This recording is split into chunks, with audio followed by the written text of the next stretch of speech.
Welcome to this deep dive into the productivity factor by Dr. John Demartini. We're going to uncover actionable strategies for a more meaningful and productive life. Oh, it's a fascinating read, truly packed with insights. And the way he connects actions and values, well, it's a real eye-opener. It is. We're going to try and distill those valuable insights, especially the ones that really resonated with us, and then present a clear 10-point summary at the end of our deep dive, for easy reference. That's a fantastic idea. So should we start with Demartini's core argument? The one where the key to productivity lies in aligning with our highest values. Absolutely. What really struck me was his explanation of the neurological basis for this. Oh, it's incredible, right? It is. He emphasizes how pursuing these values actually strengthens specific brain cells. In our forebrain, no less, the executive center. Imagine that. Our brains are literally wired to reward us for pursuing what genuinely matters to us. Precisely. And conversely, living by values that are basically imposed upon us by others, that leads to internal conflict, a sense of unfulfillment. And ultimately, inertia. Yes, exactly. He uses this really striking analogy of should versus inspired. I mean, think about it. How differently do we approach tasks when we're genuinely excited about them? Oh, completely different. Even the challenging ones feel energizing then. It's not like those tasks we feel obligated to do, the shoulds. Right. It's like night and day. When we engage in work that truly inspires us, it's incredible. We experience this surge of energy and enthusiasm. It's not a burden at all. I remember working on this documentary a while back, and the hours, honestly, they just flew by. I was completely fueled by passion. But as Demartini points out, uninspiring work, even if it pays well, it can really take a toll. Oh, absolutely. It leads to burnout and even, he says, a sense of premature aging. He paints this very powerful picture, of how we essentially waste our lives when we're constantly spending time on things that just don't align with our true priorities. It's a wake-up call for sure. So how do we even pinpoint those highest values? Well, Demartini calls it uncovering our telos, which is essentially our ultimate purpose in life. And he offers some really insightful questions to guide us in that process. I love that he provides that structure because it can be a daunting process. Oh, absolutely. His questions prompt some really deep introspection, like how we spend our time, what energizes us, even where our money goes. All of those things, they provide clues. It's like a treasure hunt for our own values. Exactly. And he even considers organization a values indicator. Really? It's fascinating. Where we naturally focus our energy and attention, it reveals what truly holds significance for us. It makes sense when you think about it. It's like, where do we naturally gravitate towards? What do we instinctively organize? Precisely. And he also prompts us to think about those who inspire us, because often the qualities we admire in them, well, they reflect values that we might not have fully acknowledged in ourselves. Oh, that's profound. It's like looking into a mirror, but through someone else's eyes. It is. Now, once we have a good grasp of our values, Demartini then guides us on how to actually align our work with them. And he advocates for really scrutinizing our job duties, to assess their connection to what we hold dear. So he's not suggesting everyone quit their jobs to become artists or chase their passions blindly. No, not at all. He recognizes that we have responsibilities. But he does challenge us to infuse our existing work with our values, right? Exactly. Yeah. Because he asserts that when our work and values are misaligned, well, that's when we're most prone to feeling drained and frustrated. And distracted. Let's not forget distracted. It's like we're constantly pulled in different directions. Oh, absolutely. A universal experience. And his solution to this is remarkably innovative. What's that? He suggests delegating lower priority tasks to those who might actually find them inspiring. So creating a mutually beneficial and productive environment. Precisely. By letting go of tasks that drain us, we empower others. And it frees up our time and energy to focus on those tasks that genuinely ignite our passion. A true win-win scenario. It's a brilliant approach. It is. Now let's shift gears a bit and talk about accountability. Demartini has a unique perspective on this. He posits that true accountability, it originates from aligning our actions with our highest values. It's a brilliant notion, really, because when we pursue what genuinely matters to us, well, we're inherently motivated to walk our talk. Without needing external pressure. Exactly. It becomes an intrinsic drive. And Demartini cautions that, expecting others to consistently act outside their own values. Well, that sets us up for disappointment. And potentially strained relationships. It can breed resentment. So understanding and respecting each other's values, even when they differ from our own, is crucial. Absolutely. And this ties beautifully into his concept of what he calls sustainable fair exchange. Sustainable fair exchange. It's essentially a state where both parties feel they are getting a fair deal. It's not about exploitation or one person taking advantage of the other. It's about finding that sweet spot where everyone benefits. I like that. It's about balance and mutual respect. Exactly. Now, Demartini's next focus is on goal setting. He advocates for setting what he calls powerful goals. And these are not just any goals. Oh, they're specific. They're the ones that truly resonate with our highest values. Precisely.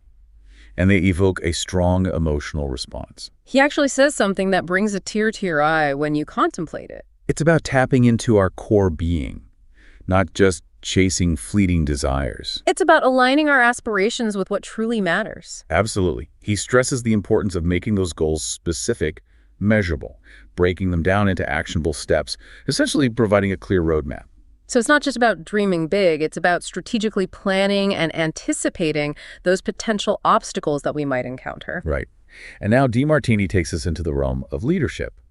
And he explores this fascinating link between productive leadership and living by one's values. He argues that leaders who truly embody their values, well, they inspire their teams to do the same. It's all about leading by example. It creates this ripple effect of inspiration and motivation. He emphasizes employee engagement and respect as crucial pillars of a successful organization. He introduces what he calls his 5 S's of leadership. Oh, yes. Service, strengths, study, speak, and sell. Each one contributes to effective leadership in its own way. Okay, let's break those down a little bit. What does he mean by service? Well, he underscores that genuine leadership is about serving others, understanding their needs, and helping them reach their full potential. It's not about power or control. It's about empowering others. Exactly. And Demartini cleverly links this back to values, noting that our most fulfilling moments often stem from making a positive impact on others' lives. Strength, what about that one? Demartini urges leaders to identify and hone their strengths and to delegate tasks that might not align with their natural abilities. Recognizing and leveraging our unique talents for collective success. And then there's study, the continuous learning aspect. He portrays great leaders as inherently curious, always engaged, always evolving. Then we have speak, emphasizing the power of effective communication. Demartini encourages leaders to articulate their vision with passion and clarity. It's about inspiring others, right? Precisely. It's about crafting a compelling narrative, not simply issuing directives. And lastly, we have sell, which focuses on persuasion, but not through manipulation. Right. It's about showcasing how those shared goals, how those aspirations can be achieved through a unified vision. It's a win-win situation. Everyone benefits from working towards a common objective. It's remarkable how Demartini weaves these 5 S's into a comprehensive leadership framework. It's practical, insightful, and deeply inspiring. He believes that anyone can become a great leader by embracing these principles. Now, let's shift our focus to some common obstacles to productivity. Those hurdles we all face at some point. Right. Demartini explores these challenges like regrets, the fear of public speaking, and even the belief that we're too old to pursue change. He offers strategies for overcoming each of them. For regrets, he suggests reframing them by focusing on the lessons learned and benefits gained. It's about finding the silver lining, even in past experiences that we might view as negative. Instead of lamenting what should have been, we learn from our mistakes. We move forward with greater wisdom. He encourages us to view fear not as a barrier, but as a signal to prepare, to stay focused. So fear can actually become a motivator. When channeled effectively, yes. He also debunks the notion that age limits our potential.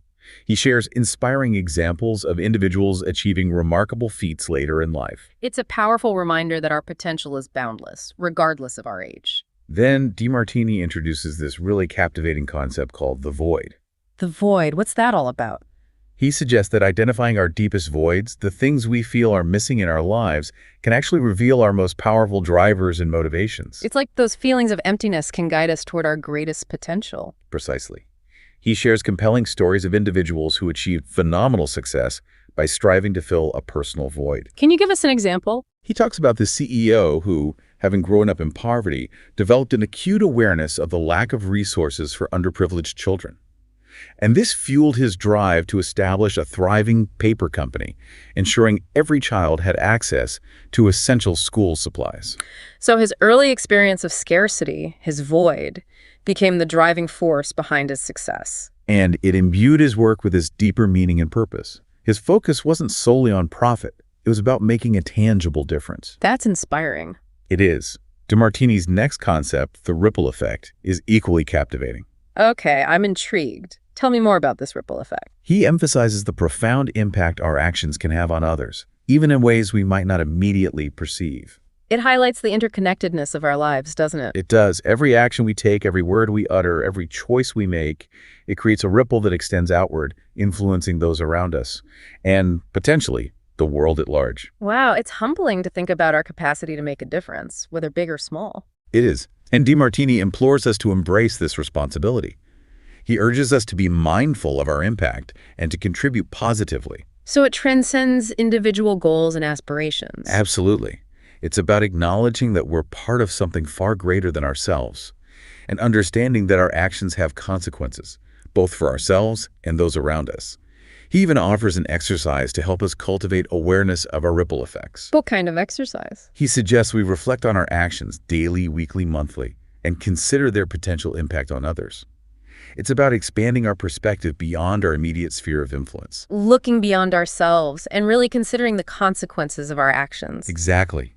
He also encourages us to think about our interactions, conversations, creations, and to assess how they've shaped us and potentially influenced others. It's recognizing the intricate web of our lives. And appreciating that we all contribute to it in unique ways. I love that. It's such a beautiful concept. It is. It promotes mindfulness and positive action. And Demartini believes that this awareness actually cultivates gratitude and fulfillment. When we recognize the ripple effect, we're more likely to appreciate our impact and derive a sense of purpose and meaning. So how about spirituality? What's Demartini's take on that? He has a unique perspective on spirituality. He challenges conventional notions, arguing that any pursuit aligned with our highest values can be seen as a spiritual path. So he expands it beyond religious practices or beliefs. Precisely. He equates spirituality with aligning our actions with a profound sense of purpose and meaning. It's about finding joy and fulfillment and pursuing what truly matters. And connecting with something greater than ourselves. So for some, their spiritual path might involve building a successful business, while for others, it might be nurturing a loving family or creating art that inspires. Honoring those individual passions and recognizing that there are numerous paths to spiritual fulfillment. Exactly. And Demartini emphasizes that living congruently with our values naturally taps into that sense of spirituality. We experience expansion, gratitude, and connection. He believes that this state of alignment is crucial for experiencing true happiness and fulfillment. Our exploration of the productivity factor has been truly enlightening. He offers a wealth of practical advice and really insightful perspectives on leading a more meaningful and productive life. His emphasis on aligning actions with our highest values and discovering our unique telos is profoundly transformative. Absolutely. And his method for transforming fear and anger into valuable feedback mechanisms, well, that's a game changer. And then his concepts of the void and the ripple effect, they challenge us to really rethink our motivations and our impact on the world. I know, right? It's inspiring. And his unique perspective on spirituality, it encourages us to find meaning and purpose in all that we do. Before we move on to Demartini's practical advice on overcoming obstacles, I think it's a good idea to just summarize the key takeaways so far. I agree. Let's encapsulate the essence of what we've discussed. Okay, so first and foremost, productivity is driven by values. Aligning our actions with our highest values is paramount to unlocking our true potential. Second, discovering our telos, that ultimate aim or purpose in life, provides a guiding compass for our decisions and actions. Third, aligning our work with our values, it enhances engagement and fulfillment. So finding ways to connect our daily tasks with what genuinely matters to us is key. Fourth, accountability actually stems from living by our values. It becomes an internal compass, not an external pressure. Fifth, set powerful goals. Those that are specific, measurable, align with our highest values, and evoke a strong emotional response. Sixth, embrace leadership by example. Inspire others by embodying the values we wish to see reflected in our team and organization. Seventh, reframe regrets by focusing on the lessons learned and the benefits gained from past experiences. Let's use them as stepping stones to greater wisdom. Eighth, harness the power of the void. Let's identify what we feel is missing in our lives to really uncover those deep drivers and motivations. Ninth, recognize our ripple effect. Let's acknowledge the profound impact our actions can have on others and the world around us, and strive to make a positive contribution. And 10th, expand our definition of spirituality. Let's embrace any pursuit that aligns with our highest values as a path to meaning, purpose, and fulfillment. These 10 points really encapsulate the foundational principles of Demartini's The Productivity Factor. Yeah. And as we delve further, we'll explore practical techniques for overcoming obstacles and maximizing our potential. Stay tuned for part 2, where we'll unlock even more valuable insights. Welcome back to our deep dive into the productivity factor. Last time we explored the idea of aligning our actions with our highest values and discovering our unique telos. Remember that? We did. And we uncovered some pretty fascinating insights on accountability, goal setting, and those 5 S's of leadership that Demartini talks about. Oh, right. And how can we forget those common obstacles to productivity? Like lingering regrets and that ever-present fear factor. Like those sneaky hurdles that can trip us up. But Demartini doesn't leave us hanging, does he? He doesn't. In fact, in this part, we're going to explore his approach to actually conquering these obstacles. Particularly his method for turning fear and anger into, well, valuable feedback. Now that sounds interesting. I'm always looking for new ways to manage my emotions effectively. Well, get ready to be amazed. The Demartini method, it can be truly transformative, you know? Okay, I'm all ears. How does this method actually work? Well, it involves pinpointing a specific emotional charge. It could be fear, anger, resentment, even infatuation, and then systematically dissecting it through a series of very targeted questions. Okay, what kind of questions are we talking about here? Can you give us an example? Sure, let's say you're harboring some resentment towards someone, right? Demartini would have you list out the benefits that have actually emerged from that relationship or situation. Oh, interesting. So it's about shifting our focus, looking for potential positives instead of just dwelling on the negatives. Exactly. He also encourages us to reflect on how that situation might have actually contributed to our personal growth, maybe imparted some valuable lessons along the way. So it's like finding that hidden order, amidst the apparent chaos. That's a great way to put it. He believes very strongly that every experience, even the ones that initially seem negative, holds some valuable teaching. So it's all about reframing our perspective, right? Embracing a more holistic viewpoint. And by doing so, you can actually neutralize that emotional charge, break free from the grip of resentment or anger or whatever it is. But it's not about suppressing or ignoring those emotions completely, is it? No, not at all. He's actually an advocate for examining them closely, really understanding their message. And then using that newfound understanding to craft a more empowered, a more balanced response. Now, let's see how the Demartini method applies to that ever-present obstacle, fear. Ah, yes. Fear. A topic near and dear to my heart, especially when it comes to public speaking. Oh, you and everyone else. Demartini actually dedicates an entire section of his book to conquering this common phobia. He does. I didn't realize that. Tell me more. Well, he starts by outlining 7 primary fears that tend to plague people, when they have to speak in public. Okay, let's hear them. What are those 7 fears? Well, the first is the fear that someone in the audience might be, more intelligent. Ouch. I can definitely relate to that one. Second, there's the fear that someone has achieved, more success in business. That one too, unfortunately. Third is the fear that someone might be wealthier. I think I'm seeing a pattern here. And the fourth one is the fear that someone might enjoy a more stable family dynamic. Okay, getting a little too close to home now. Right. And fifth, there's the fear that someone wields greater influence, maybe has a wider social network, that kind of thing. So basically, it all boils down to comparing ourselves to others and feeling inadequate. Precisely. Demartini argues that this kind of comparison, it inevitably leads to self-sabotage. It takes our focus away from our own unique path, making us fixate on those perceived shortcomings.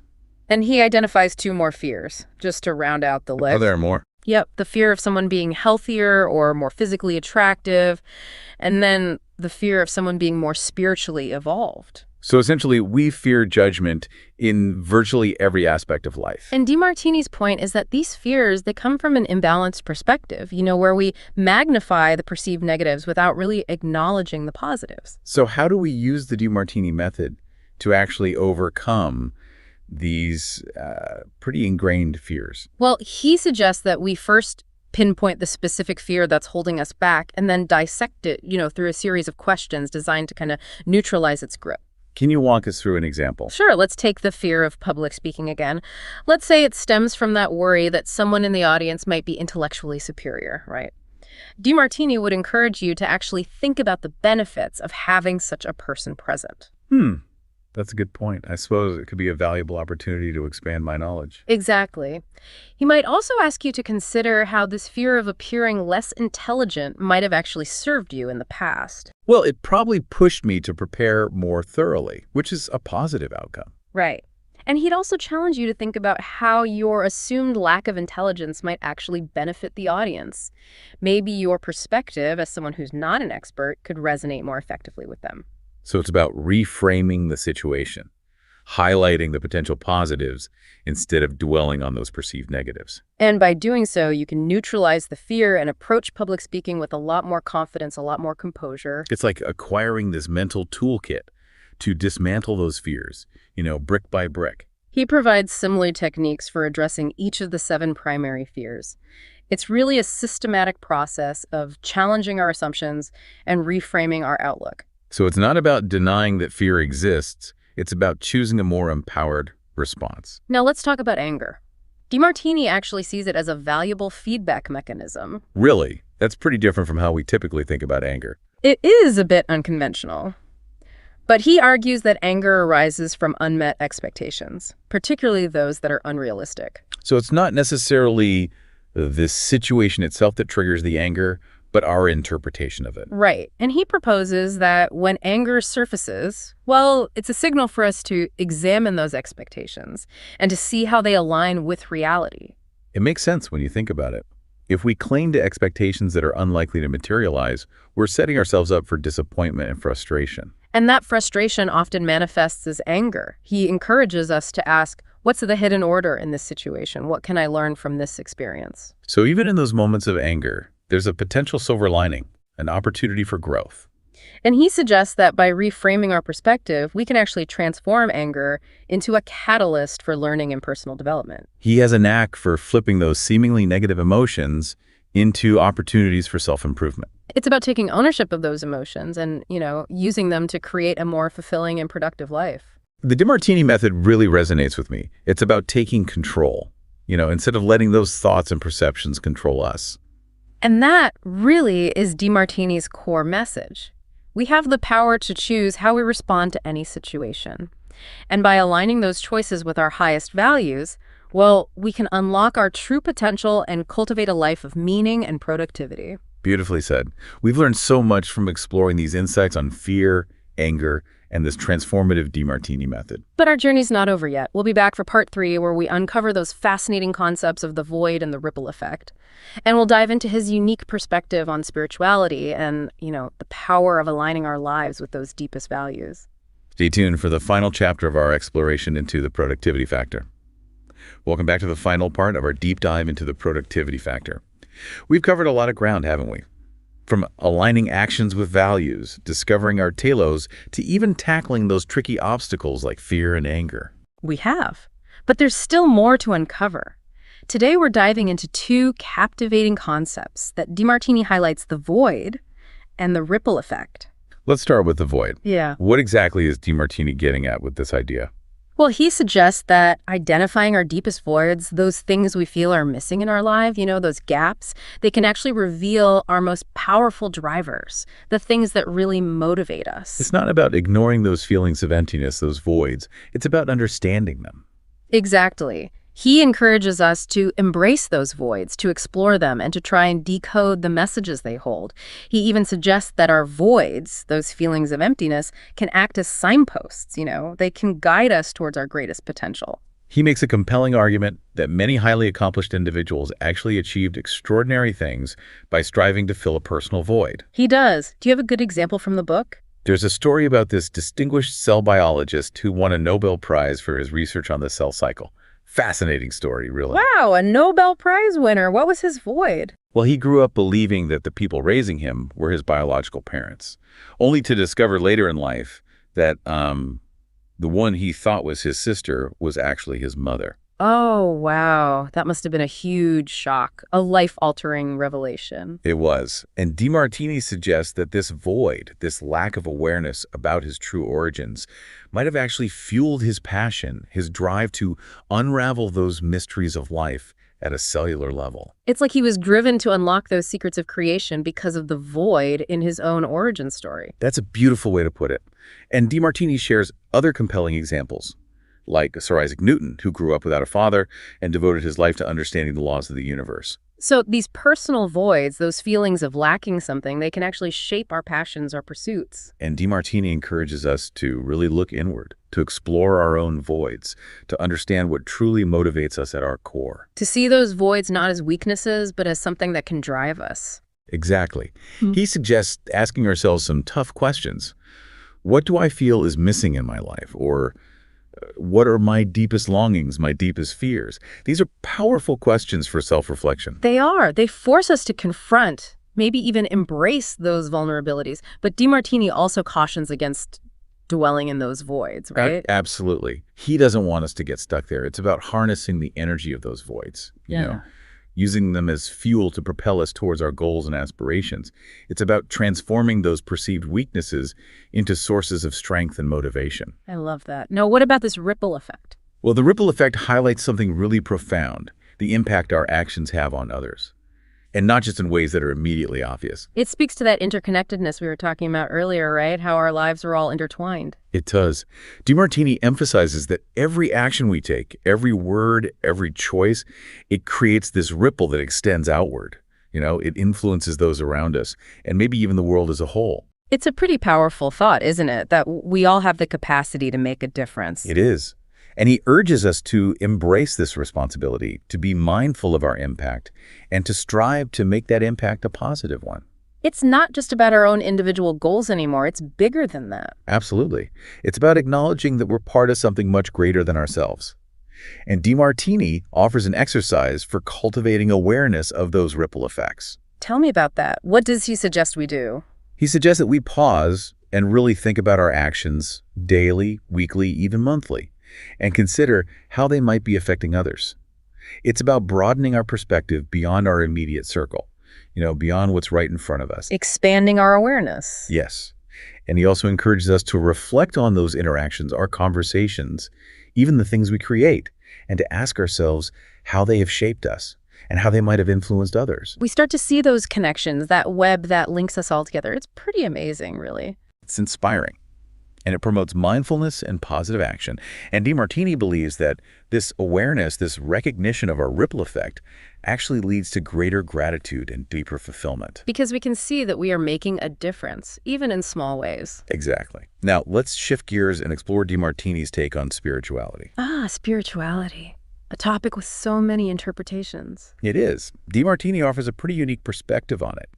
He challenges those conventional notions, suggesting that any pursuit that's aligned with our highest values can be considered a spiritual path. So it's not just about traditional religious practices or beliefs. It's much broader than that. It is. He defines spirituality as aligning our actions with our deepest sense of purpose and meaning, Finding that joy, that fulfillment in pursuing what truly resonates with our souls. And connecting with something bigger than ourselves. So for some, that might involve building a successful business. For others, it might be nurturing a loving family or creating art. There are so many paths to spiritual fulfillment. It's about honoring those individual passions. Exactly. And he emphasizes that when we live congruently with our values, when our actions reflect what we truly believe in, we naturally tap into that sense of spirituality. It becomes almost effortless. We experience a sense of expansion, gratitude, and connection with something greater than ourselves. And he believes this state of alignment is crucial, for experiencing genuine happiness and fulfillment in life. So as we wrap up our deep dive into the productivity factor, let's revisit those 10 key takeaways. They provide a great framework, a roadmap for aligning our lives with our values and unlocking that potential within us. They do. So just as a reminder, Number 1, productivity is driven by aligning our actions with those highest values. Number 2 is all about discovering our telos, our ultimate aim. It's that guiding compass for our journey. Number 3, we've got to find ways to bring meaning into our work by connecting it to our values. Number 4 reminds us that true accountability comes from within, from living in accordance with those values. Number 5, setting powerful goals specific, measurable, and aligned with what truly matters to us. Goals that ignite our passion. Number 6 encourages us to lead by example, embodying the values we want to see reflected in those around us. Number 7, reframing regrets as opportunities. They become stepping stones for growth and learning. Number 8 is all about embracing those voids, those feelings of emptiness, and seeing them as a source of motivation. Number 9, recognizing our ripple effect and understanding that our actions can truly make a difference. And then finally, number 10, embracing a broader perspective on spirituality, finding meaning and purpose in pursuing those highest values. These 10 principles offer a powerful framework for creating a life of purpose, productivity, and profound fulfillment. We encourage you to explore the productivity factor further and uncover the wealth of wisdom it holds. And until next time, keep diving deep into the pursuit of a life aligned with your truest self.